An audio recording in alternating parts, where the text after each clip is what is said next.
Welcome to the Festival of Storytellers.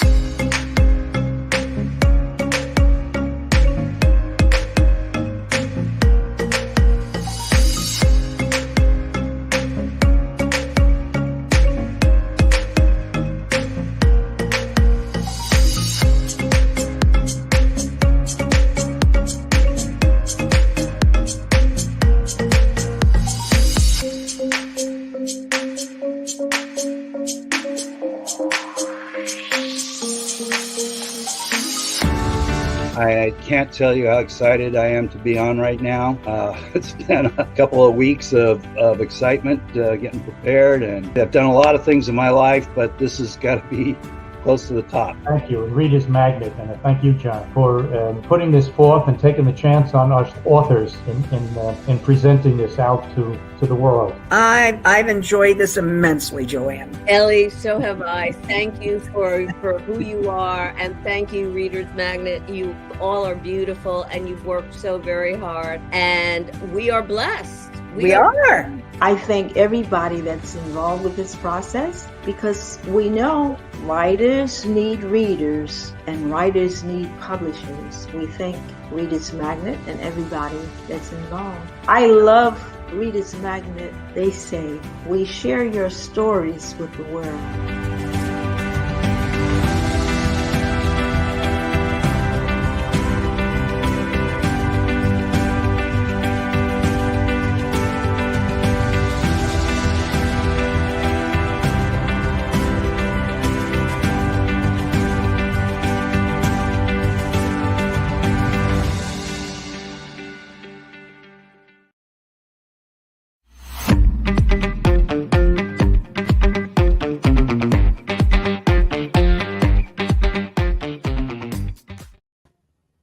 Well, hello. Thank you so much for being here at the Festival of Storytellers. My name is Jamie Pulos-Fry, and welcome to day 9 of our festival. I would like to thank Reader's Magnet for all that they think their support in this event today. Plus, you can also visit me at Jamie's Bookshelf, as well as on my website, which is www.two4avalon.com, as well as you can also purchase my books at blurb.com. And let's see, as well as on Facebook at facebook.com at JPULOSFRY. And also, my books will be featured and displayed at the very first pop-up event in Tribeca, the Reader's Magnet Book Camfab at New York Library Association trade shows in Saratoga. I'm going to be one of the featured authors in the Publishers Weekly Special Edition Persons of the Year this December 19th, 2022. And you can also catch my books at the New Orleans American Library Association's Midwinter Library Learning Experience in January 27th through the 30th, 2023, at the Ernest Convention Center in Louisiana at the London Book Fair 2 as well on April 18th through the 20th, and Los Angeles Times features of the books in USC April 22 to the 23rd, and American Library Association's annual conferences in Chicago in June 20th to the 27th in 2023. I am the author of An Encouraging Friends with a Trial. Also, I am a published author also of Servant's Heart from the Voice of a Volunteer, and A Widow's Cry. It's a Tools for Widows Ministry. Now, today we will be talking about my third book, which is this one. And let's see. I guess we'll start reading.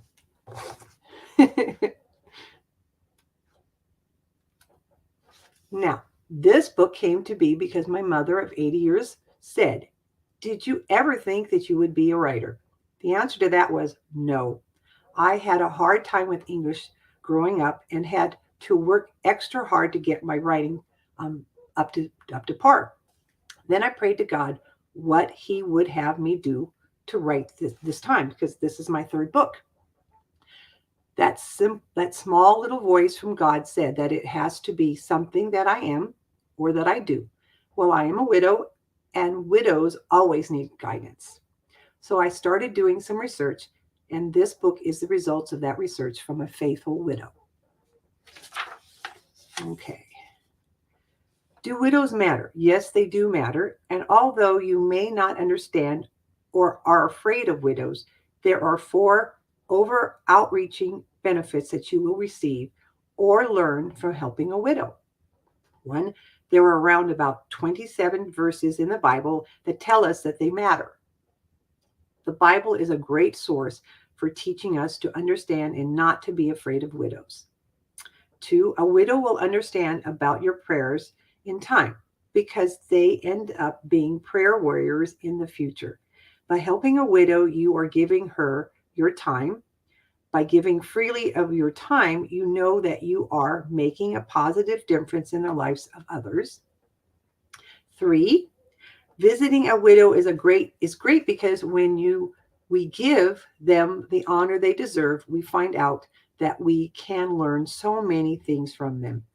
When you spend time helping a widow, you actually draw closer to God. You feel more connected to Jesus and his teachings and the way of life that he practices and advocates. The more you read this book, the more it will show you the many reasons that Jesus taught that widows matter. What made me start writing? Well, I will say when my husband passed away, I was talking to a college student and I'd written a poem, and I asked her, what can I do with this poem? And she said, yeah, you can put a poem or a song, whatever you want, in the back of a book. I started writing. My husband passed almost 29 years ago now. And it started because I called them to find out why I didn't get anything from from him at work. And it was because his mother had donated, his mother ended up being his beneficiary. So I called 20 years later to find out if there was anything out there for me. And I found out there was. And so that started me writing because he needed to be remembered. You don't just write just to be writing. A lot of times it's about putting that person out there. And that book was Encouraging a Friend with Our Trials. That's where this one came from. Okay, so that was the reason why I started writing. So, a widow will be a great servant if she maintains her joy of life through committed personal ministries, readiness to be there, and lovingly help and address the speed bumps or barriers along the way. When you visit or make phone calls to widows, you are not only enhancing their lives or enriching their lives, but you're also grow personally, spiritually, and socially. You learn more about the widows and their ways, and you also develop self-confidence and self-esteem characteristics that help you no matter what or where you are. Helping a widow is a great honor for many reasons. One being a helper or volunteer strictly for the practice of unselfish concern for the welfare of that widow. Another would be going out of your way to aid a stranger. The third reason would be just to help someone without expecting anything in return but a smile. Let's see. There are widows, helpers, or church widow volunteers, and this is my definition of it. Ministry helpers of church widow volunteers include pastors, staff, teachers with their students if the church has a school, deacons and their wives, and enormous of other adults with children, both singles and couples, college students with the car if the church has a college, all with a heart to minister to these special ladies who have so much to give. Please look at some of the ideas that I have put in this book about making you a better ministry helper or church widow volunteer. I hope they help you to be a better ministry helper or church widow volunteer you can be and care for others from your heart.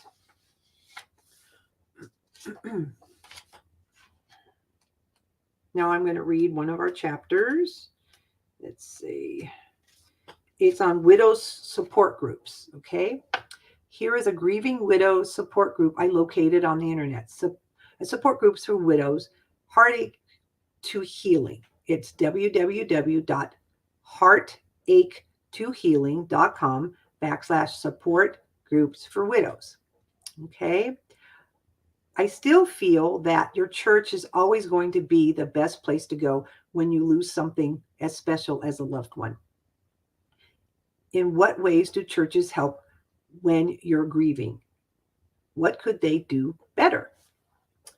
Many churches have widows in many sufficient ways. Prayer, congregational prayer for them on Sunday mornings with the families and then in their home, in small group meetings, consistent favorite prayer for the leadership of their church and from people in the congregation. Okay? Consistent contact, emails, phone calls, cards, visits. We know we're not alone in the struggle against loneliness. Meals and other offers of practical help. The support of other widows after my husband's death. They were my beacon in the darkness, showing me how to go on. The funeral service at the church, and the reception after the graveside service, I felt so surrounded by the strength and love of my brothers and sisters in Christ. I honestly cannot think of anything they could have done better. They were a model of how to do it right. I'm going to read a little poem here. It's called All It Takes is a Smile. A smile is a happiness gift. A lost and lonely heart it can lift. So why not make someone's life worthwhile? All it takes is a smile. A smile is a bridge to the heart. Joy will bring you right from the start. Your day will be happier. All the while, all it takes is a smile. You can give this life-giving gift whenever someone's soul is adrift. Smiles will never go out of style. Yes, all it takes is a smile. And this is from Norma M. Bozeman. Just a reminder from God. And this is 1 Samuel 12:24. Only fear the Lord and serve him in truth with all your heart, for consider how great things he hath done for you. Now, what do we do for the widow after the funeral service? Here are a few ideas for a widow's ministry at your church. Widow's ministry's purpose. The purpose of a widow's ministry is to provide a secure and honored sisterhood community for widows to pursue their called ministries. This includes their encouragement for promoting and encouraging their many contributions to their church vision throughout the church body.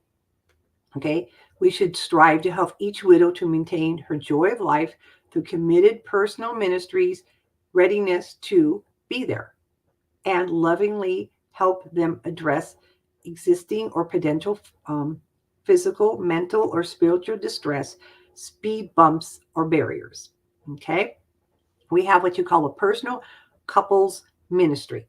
Widows' feedback can give high preferences for a husband and wife team as they up close and personally ministries. A majority of personal couples ministries are deacons couples, and then there's a goal is that each widow will have a personal couples ministry assigned to her. Some couples have more than one widow, but this is not always practical for everyone. Complementary is sought for each personal couples ministry based on all parties' capabilities and needs, which can change over time. More personal couples ministries are always needed. I do recognize that some churches may have between 75 to over 200. Whoops. What do you think is the most powerful word? Oh, the most powerful word? Grace. We all need it at all times, for what age we're dealing with, who and anyone that we're dealing with at all times. We need God's grace.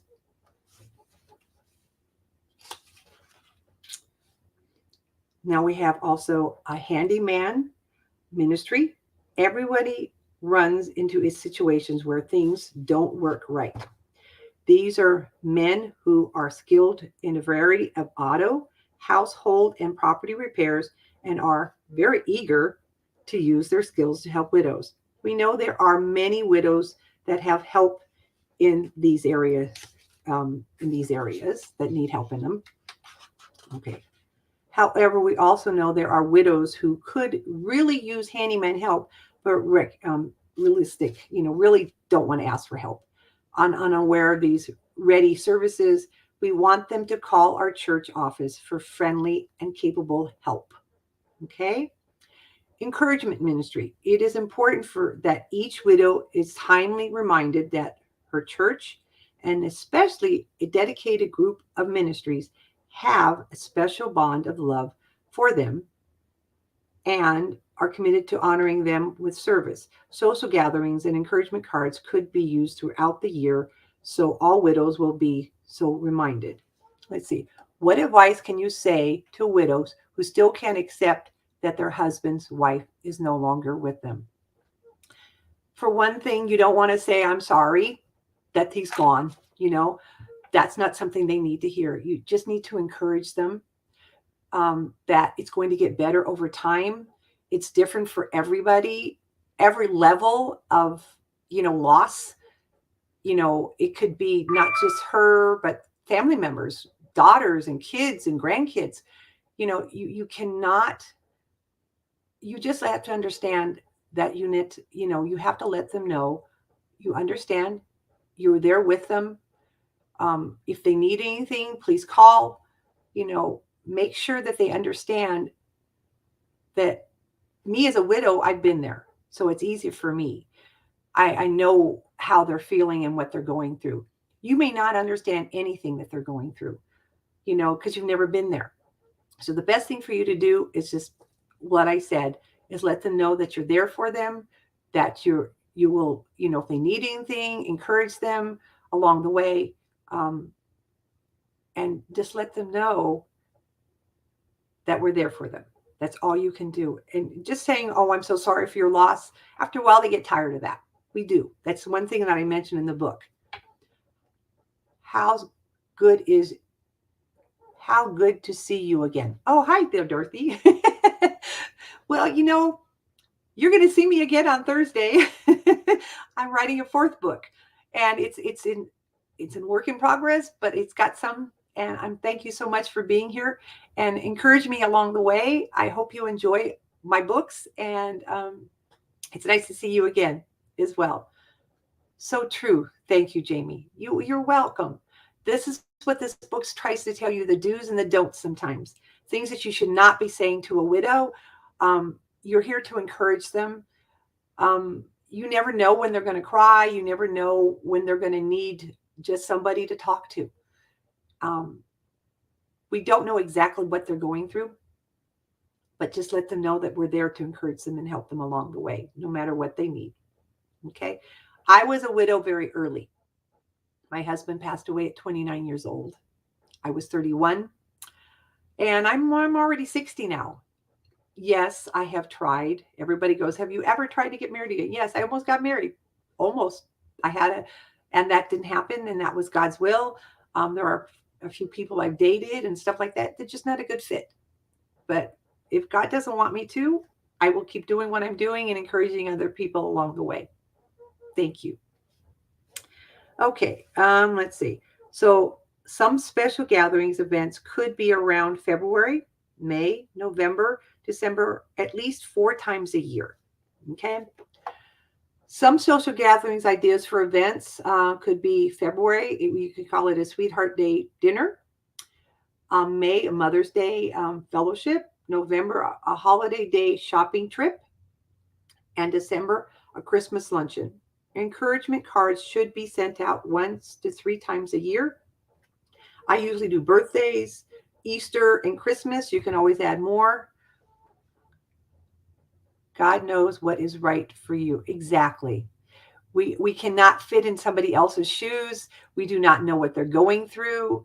And we really do understand that we don't know what's going on with everybody's. We can never fit their shoes. We can never be, it's different for everybody and their level of loss. Okay. At my age, I did the funeral. I got it done. I had friends to help me and guide me because I was young, wasn't prepared for all that stuff. And I will tell you, I got home after doing all that. I cried so hard, I couldn't stop crying. My face looked like somebody had beaten me up, because my eyes were so puffy, my cheeks were so puffy. I had cried for hours. I could not stop. And those are things that just how some people can control things and keep it in and handle everything just right, and others, they can't. So just understand everybody's level. It's hard to be a widow, and that's why your church is there. That's why your friends are there, to just help answer some of those questions. We have support groups at church that can help you. There are places there that are there for you in your midst of loss. Now I've lost a mother. She was 84 years old. I lost her last year. This is very interesting. Thank you. You are strong. I will tell you, God made me that way, and so did my mother and for my father. They helped me to be strong. This is very interesting. My husband passed away August 5th. My mother passed away August 17th, and my father passed away August 29th. All different time periods. One was 1993. My husband and then my mother was 2021, and my father was 2011. It's very interesting. People ask me, is August the worst month for you? And I went, actually, no, because now I can praise them and remember them, all of them, in 1 month now. And I can go out and celebrate them because, they are an important part of my life. I have so many good memories. Life is what you make it. And you don't want to be miserable and sad all the time. When I write my books, I want them to be joyful and cheerful. I don't want them to be miserable and sad type of books. So that's why this Widow's Cry is not. It's a tool to help people. As soon as people hear the name of this, they think, oh, it's something sad. No, it's a Widow's Cry. It's a tool for Widows Ministry to help people to understand that we are there to help them. Okay, and let's see. Organizations. There should be deacons, lead widow ministries, leadership teams, or directors of widows ministries that provides the ministry plan, structures, and procedures for the widow ministry to function within the framework of the church. Ministries include pastors, staff, teachers, deacons, and their wives, and numerous other adults with children, both singles and couples, all with a heart to ministry to these special ladies who have so much to give. Now, here's another question. Have you ever asked God about your situation when you lost your husband at a very young age? No, actually, I haven't. I was not saved back then. I was not going to church back then. I was not walking with God at that time. I was only 31 years old. I didn't know God was walking with me. Actually, I did. I just wasn't paying attention at the time. I notice it now. At the time, I guess it was a trial for me to learn. I'm to help other people, to write these books, to give me reasons to, I guess God has already answered that question. He has made me who I am, a strong person to help others. I'm an encourager. I'm here to make sure that I'm helping other people along the way. And hopefully someday somebody will do the same for me. And that's how I look at it. I guess I can say I did pray about it. Why? I asked God, okay, it says in the Bible up to a certain age, I can be a widow, and if I feel I can't be a widow that long, then I need to go get married again, right? Not in those words, but close to it. And I'm not reading it from the Bible. But so I have prayed. If he wants me to find somebody, he will. And at this point, it hasn't happened. I will tell you, my parents have given me a lot of skills to make sure that I am the type of person I am. And I'm not ashamed to ask for help. See, that's the thing. I've learned that there are people out there that are willing to help me. I just have to ask. You shall not receive anything unless you ask, right? And that's what the Bible says. So we are special ladies that are widows. And I will tell you, a lot of times widows are the ones that go out and pray and visit widows. It's just something that we do. Okay.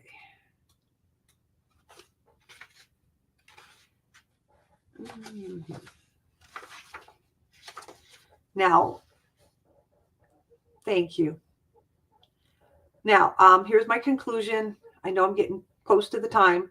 As we have seen, our helping widows can be a value of others and ourselves. Within that mind, let's take a look at a few ways that understand God's reasons for helping widows might lead us to the right response. First, chapter 1, prayer. Second, 2 is visits. Third is chapter 3 is phone calls. Fourth is grieving classes. Fifth is widows support groups. Sixth is encouraging books to read. Seventh is what websites to check out. And eighth is the chapter 8, financial help. 9 is chapter 9, helping church help. How do you encourage widows to move on? How do I encourage them to move on?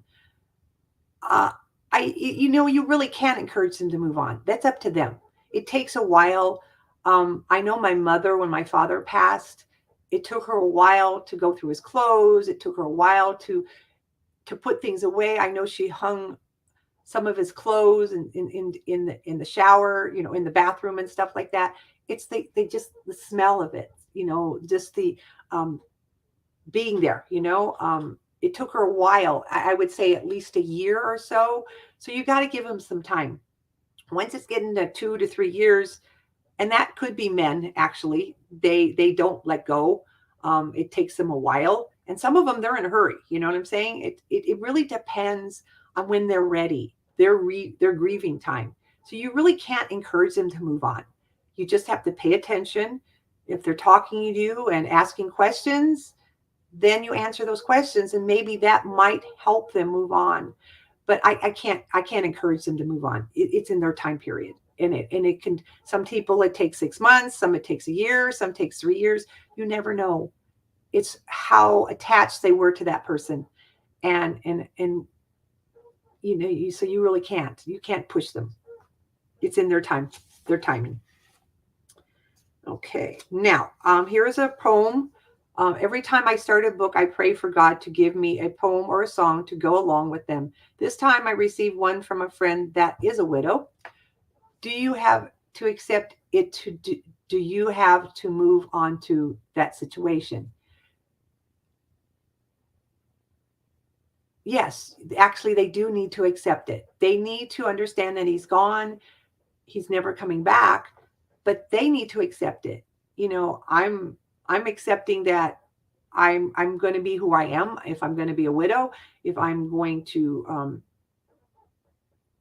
you cannot, like I said, you cannot push them, but they eventually have to accept that they need to move on, that they have family that will support them, that they have a life to go on. And that's that's what they have to understand. But some of them, I hear, when their husband goes, they end up, depending on their age, they end up dying within 6 months to a year of them going anyways. It's just how it is sometimes. You never know. Everybody's situation is different. So here's the poem. It's called A Widow's Tears. We are special in the eyes of God, held by his almighty hand, crying in secret, sorrowful hearts, trying our best to stand. No one to talk with, to share our day, quiet silence along the way. We want to live by faith, not by sight. Loneliness fills our night. God guides every step with his love and grace. Surrounding us in our special place. We are widows by name and in our heart. trusting in God and singing, How Great Thou Art. And this lady's name was Nancy Lusk. She has been a widow, I'd say about 5 years now. And it's hard for her. It was really hard for her to let go. She's a personal friend. She has got health issues of her own. I call her to see how she's doing. She calls me to see how I'm doing. That's what you do. You know, a widow is a friend. And that's how you have to look at it. And I'm grateful for the friends I have at my church. I have friends at work. I have friends just anywhere I go. You know, I am here because God wants me to be here. He could have taken me a long, long time ago, but he chose me to stay. And I'm here to help my sister. I'm here to help people at church. I'm here to encourage, you know, the pastor with song. There's a reason why I'm here.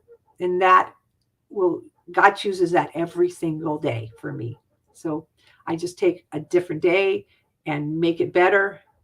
And I hope this helps you understand more of what widows go through on a daily basis. So I hope you guys enjoyed my message today. Again, Reader's Magnet, thank you so much for giving us this time and the authors to get out and speak. And I hope I encourage you with this message. I hope you look into my books. You can check them out. You can read the first 15 pages if you like. I believe they're very reasonable. And thank you so much. Anything that you give me, I will be, the proceeds will be going to Great Awakening, which is a coffee shop at my church.